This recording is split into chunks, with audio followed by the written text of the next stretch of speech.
se retrouve avec plaisir pour une nouvelle vidéo s'intitulant Présentation de nos livres de J.R.R. Tolkien 1.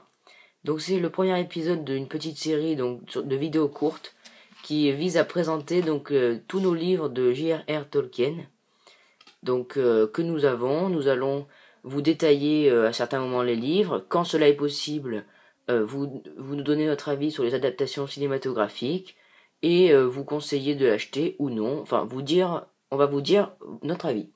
Donc, premier épisode, on va vous présenter Bilbo le Hobbit. Donc, pour ceux qui ne le sauraient pas, même si ça m'étonnerait, il n'y a bien qu'un seul livre, même s'il y a 3 films. Donc, c'est le premier livre de l'auteur britannique, excusez-moi, J.R.R. Tolkien. Alors, je crois que c'est John Ron Rual Tolkien. Donc, il a un livre qu'il a écrit dans les années 30. Un peu par hasard, en fait, il n'était pas destiné à commencer cet univers. Donc, on va vous lire le résumé au dos. Bilbo, comme tous les hobbits, est un petit être paisible qui n'aime pas être dérangé quand il est à table. L'aventure lui tombe dessus comme la foudre, quand le magicien Gandalf et les 13 nains barbus viennent lui parler de trésors, d'expéditions périlleuses et du dragon, Smaug, qu'il va affronter. Car Bilbo doit partir avec eux. Le plus extraordinaire, c'est que le hobbit affrontera tous les dangers sans jamais perdre son humour, même s'il tremblera plus d'une fois. Donc c'est un livre qui n'est pas assez cher, qui est disponible bien sûr en poche, dans plein d'éditions différentes car il est assez vieux, qui est très bien parce que, en fait, qui est assez facile à lire parce qu'on vous expliquera dans les prochaines vidéos de la série. Certains livres de Tolkien, ils sont assez difficiles parce que il a une imagination débordante et l'univers est très très riche, donc on peut vite se perdre. Mais dans celui-là, même si vous connaissez pas du tout l'univers, vous serez plongé dedans très vite et il n'y a pas grand chose à comprendre, quoi. Donc, ça se lit très bien. Donc c'est un petit livre, c'est quoi, ça doit être 400 pages, ouais. 430 pages, quelque chose comme ça. Et donc c'est assez facile parce que c'est pas trop compliqué. Et je pense d'ailleurs le livre le moins compliqué qu'il ait écrit, parce que c'est son premier dans l'univers. Il est très bien expliqué. Il est pas trop long parce qu'il y en a qu'un. Et donc, vous avez vu qu'il y a eu 3 films, donc ça veut dire qu'il y a pas mal de contenu, mais honnêtement il est très bien. Voilà, on va se retrouver tout de suite pour vous parler des adaptations cinématographiques. Donc au niveau des adaptations cinématographiques, on peut dire que le réalisateur Peter Jackson a quand même pris pas mal de liberté, puisqu'il y a quand même pas mal de choses qui ont été rajoutées ou romancées. Donc on retrouve un peu les mêmes libertés dans Le Seigneur des Anneaux, même si dans Le Seigneur des Anneaux il y a plus de coupures, vous verrez comme quand on vous expliquera ça dans la prochaine vidéo.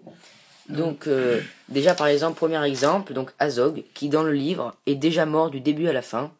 Et donc c'est vrai que dans les films, on peut quand même constater que souvent, il y a besoin d'une confrontation entre un grand méchant et un grand gentil. Et souvent, il y a des histoires d'amour qui se mêlent un peu de tout ça dans les films. Et c'est vrai que Tolkien n'a pas vraiment reproduit ça, puisque Azog est mort dès le début de son histoire, puisqu'il est mort en fait dans l'histoire. Donc c'est quand vous voyez Balin qui fait le flashback qui vous raconte la bataille de la Moria, etc. C'est Azog est déjà mort et il va mourir. Alors que vous voyez bien que dans le film, on dit qu'il résiste, etc. Également, l'histoire d'amour entre Kili et Toriel n'existe absolument pas, puisque en fait Toriel n'existe même pas dans le livre.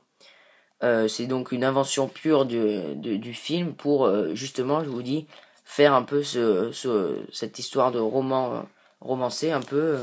Avec cette histoire d'amour qu'il faut toujours un peu qu'elle y soit. Donc aussi la péripétie dans la forêt noire, c'est pas exactement la même chose, c'est plus détaillé dans le livre. Il tombe moins vite sur les elfes que dans le film. Et également du coup, vu qu'il n'y a pas Azog et presque dans dans les 3 films pratiquement, il se fait traquer par sa bande d'orques. Et il y a les choses qui se reproduisent à peu près de la même manière, mais par exemple ils vont bien à fond con, mais avant ils sont pas forcément traqués par des orques. Quand les bois sont en feu, ils sont traqués par les cavaliers d'Azog, c'est juste des wargs et des gobelins dans le livre.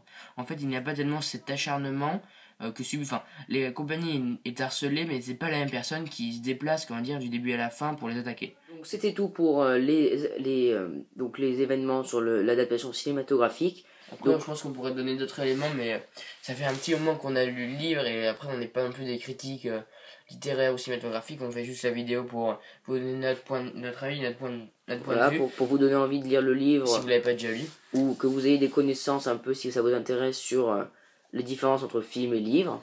Donc, vous pourrez peut-être sûrement en trouver plus sur internet ou sur d'autres vidéos. Hein. Et donc pour faire une petite synthèse rapide, donc nous c'est un livre qu'on vous conseille parce qu'il est assez simple, assez rapide. On vous conseille d'ailleurs de commencer par là si vous commencez l'univers de Tolkien. Il est pas trop cher, vous pouvez le trouver en poche très très facilement. Dans beaucoup de livres il est disponible. Beaucoup d'éditions. Pardon. Oui, excusez-moi, il est disponible dans plein d'éditions et dans plein de librairies. Et puis il est donc, comme je vous l'ai dit, très intéressant et très complet et aussi facile à lire par rapport à d'autres livres du même auteur. J'espère que cette petite vidéo courte vous a servi et que Si vous ça aurez... vous a plu, n'hésitez pas à mettre un petit pouce vert pour continuer cette série. Voilà, si ça vous plaît, on continuera bien sûr la série avec les autres livres qu'on a lus. Donc on espère que ça vous a plu et on vous dit Merci à vous tous et à la prochaine.